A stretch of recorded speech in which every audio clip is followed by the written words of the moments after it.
En este momento estamos enlazándonos a la conferencia directamente por parte de la CENTE, que tiene que ver justamente con la recién aprobada reforma educativa. Escuchemos. Lo ponemos a consideración de ustedes. Gracias, maestro. La primera pregunta es de Arely Villalobos, del periódico El Sol de México. Hola, ¿qué tal? Buenos días. Secretario, preguntarle, ayer el secretario de Educación Pública, Esteban Moctezuma, nos dijo que aún existen prácticas de corrupción en la asignación de plazas y que estas se daban en el sindicato, por ejemplo, y en sindicatos grandes y chicos como el de ustedes. ¿Qué le responden al secretario de Educación Pública? La segunda pregunta también, ¿cómo interpreta el sindicato este artículo 16º transitorio que se incluye en la ley que se aprobó para echar abajo la reforma educativa y que es referente a regresar los derechos laborales al artículo 123? Y mi pregunta va en el sentido de que los diputados que votaron en contra aseguraban que esto abría la puerta para que nuevamente se diera prácticas de compra-venta de plazas como existió en secciones pasadas. Y la última, también, ¿cómo entiende el sindicato el mensaje de el Baester Gordillo de que buscará regresar a la dirigencia del sindicato? Gracias.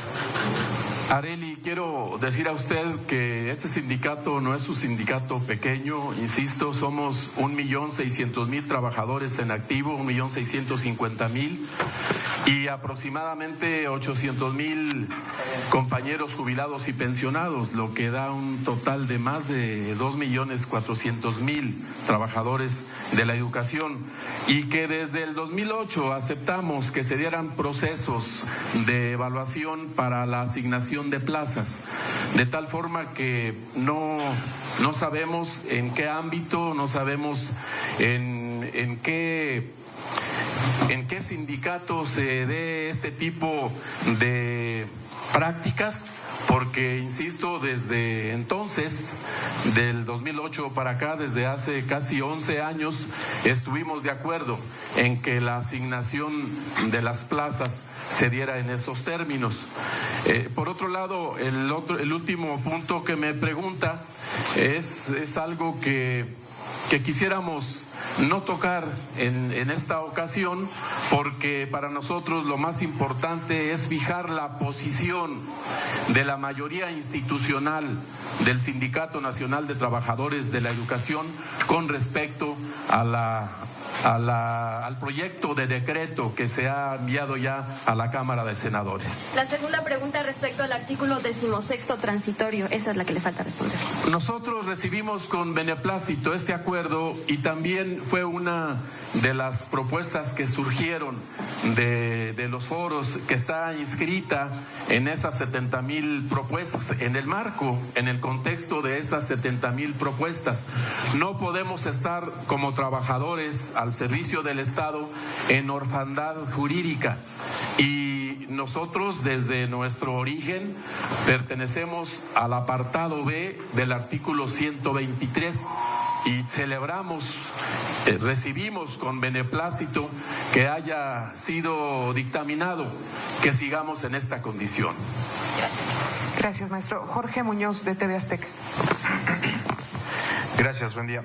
Parece un tanto incongruente la postura del CENTE. Apenas el sexenio pasado aplaudían la reforma educativa del presidente Peña Nieto y hoy salen a aplaudir esta abrogación de la reforma. Entonces, aplauden 6 años atrás una cosa y ahorita aplauden otra.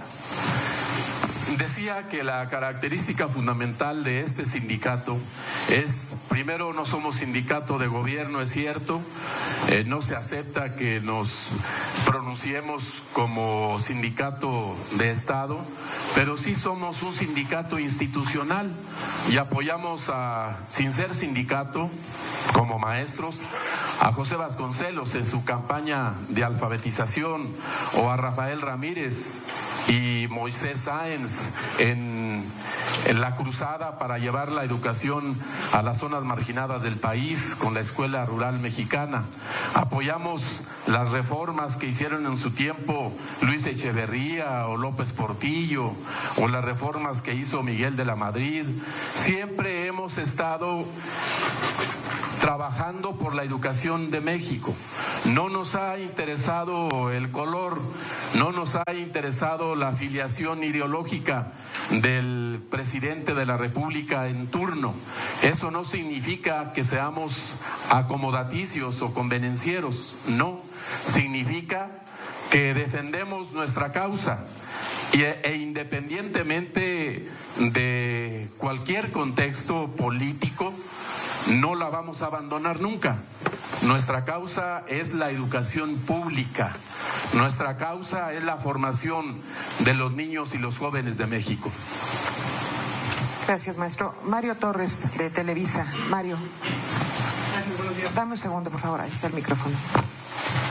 Gracias, buenos días a todos. Maestro, ¿me podría usted definir la diferencia entre sindicato de gobierno y sindicato institucional? Pareciera lo mismo. Y segundo, en la tarjeta informativa que nos hace en favor de darnos su área de comunicación social, hablan de 963 maestros que han sido cesados. Imagino que eso fue por el asunto de la reforma. Dice aquí que por lo menos 700 están todavía pendientes en ese proceso. Con esta nueva forma de llevar a cabo la educación en México, ¿ustedes tienen la confianza de que esos 700 van a regresar a laborar a pesar de que no pasaron los exámenes? Gracias. Aquí le tendría que decir, amigo Mario, que la diferencia entre un sindicato de gobierno y un sindicato institucional es muy evidente.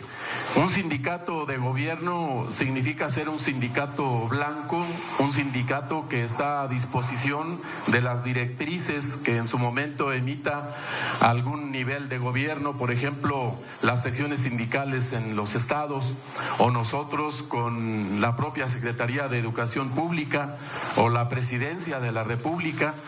Nosotros defendemos y reivindicamos nuestra capacidad de autodeterminación, insisto, nuestra soberanía y el respeto a mantener nuestro carácter autónomo como sindicato. Las decisiones que haya que tomar serán nuestras, serán de este colectivo que representa a quienes están aquí acompañándonos en esta rueda de prensa, y decir también que institucional significa siempre estar con los anhelos, con los ideales, con las causas de la ciudadanía y siempre defender la escuela pública. Esa es la diferencia. Por otro lado, desde que se inició el proceso de aplicación de evaluaciones en el sistema educativo nacional, fuimos muy claros en que quien no estuviera de acuerdo en presentar evaluación y quien por alguna circunstancia no estuviera el día en que fuera convocado a las mismas, tendría el apoyo de nuestro sindicato, de este sindicato. Y hubo compañeros, casi 1000 compañeros, que se acercaron a la organización y obviamente fueron apoyados mediante amparos que están en curso.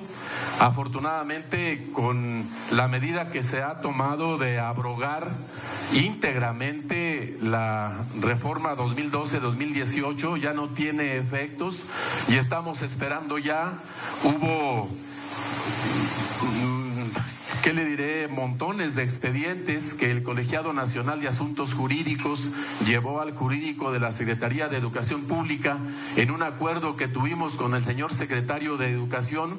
Se están revisando los casos, se han reinstalado casi 300 compañeros y están en proceso de reinstalación, y seguramente así sucederá el resto de quienes pidieron el respaldo de su organización sindical.